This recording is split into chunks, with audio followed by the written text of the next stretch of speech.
వరంగల్ వేయి స్తంభాల గుడిలో భక్తులు పోటెత్తారు. వరంగల్లో శివరాత్రి ప్రత్యేక పూజలపై మా కరెస్పాండెంట్ వెంకట్ అందిస్తారు. Venkat, over to you.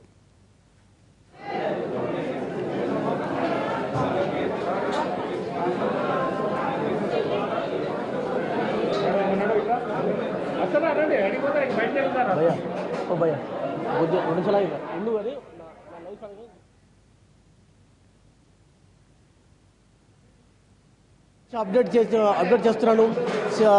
శివాలయాలన్నీ శివనామస్మరణతో మారుమోగిపోతున్నాయి.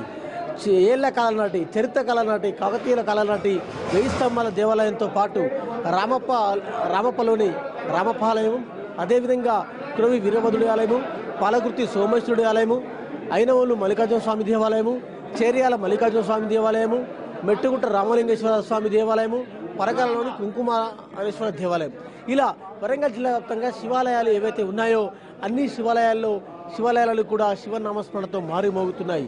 Shiva Shankara Shambho Shankar అంటూ ప్రతి ఒక్కరు శివహోం అంటూ భక్తులు ముందుకెళ్తున్నారు. ఎటు చూసినా కూడా భక్తజన సందోహమే కనిపిస్తుంది. ప్రస్తుతం చారిత్రక వెయ్యి స్తంభాల దేవాలయంలో భక్తులు పెద్ద సంఖ్యలో క్యూ కట్టారు. దాదాపు దర్శనానికి 2 గంటల సమయం పడుతుంది. అయినప్పటికీ కూడా భక్తులు చాలా ఓపికతో లైన్లలో ఉండి దర్శనం చేసుకుని వెళ్తున్నారు. ఆలయ అధికారులు, మిగిలిన నిర్వాహకులు, అన్ని వర్గాలు అన్ని ఏర్పాటు చేసినప్పటికీ కూడా ఇంకా భక్తజనం పెద్ద సంఖ్యలో పెరుగుతూనే ఉంది. అంటే వెయ్యి స్తంభాల దేవాలయంలో క్యూ ఇలా ఉంటే అటు కురవిలోను, చేరియాలలోను, రామప్పలోను భక్తజనుల సంఖ్య ఇంకా పెరుగుతుందని అంచనాకు వస్తుంది. మన మధ్య ఆలయ అర్చకుల మధ్య ఉన్నారు. ఒకసారి మాట్లాడదాం. ఎలాంటి పూజలు జరుగుతున్నాయి? ఉదయం 3 గంటలకు స్వామివారికి సుప్రభాత సేవ, అలాగే సుప్రభాత సేవ అనంతరం గణపతికి నవరసాభిషేకము, స్వామివారికి మహాన్యాసపూర్వక శతరుద్రాభిషేకం నిర్వహించడం జరుగుతుంది.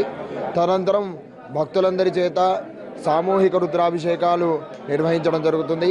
ఈ సామూహిక రుద్రాభిషేకాలు అనేది ఉదయం నుండి రాత్రి 11:30 వరకు సామూహిక రుద్రాభిషేకాలు నిర్వహించడం జరుగుతుంది.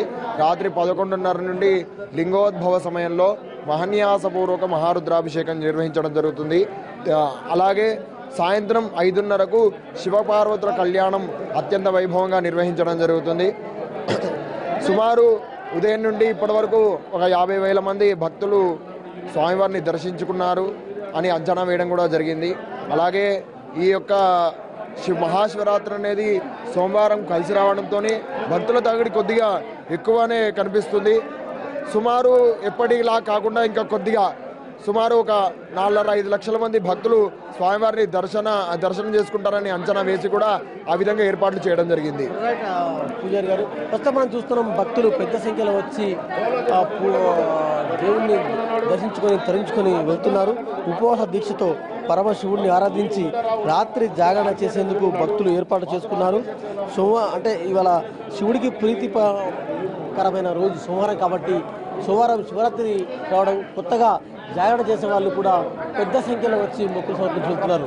ప్రస్తుతం మనం వెయ్యి స్తంభాల దేవాలయంలో ఎటు చూసినా కూడా మనకు భక్తజన సందోహమే కనిపిస్తుంది. శివుడికి అభిషేకాలు చేస్తూ శివహోం అంటూ ప్రత్యేక పూజలు చేసి ప్రత్యేక మొక్కులు అప్పగించి కూడా ఇక్కడికి వెళ్తున్నారు. ఎటు చూసినా కూడా భక్తజన సందోహమే కనిపిస్తుంది.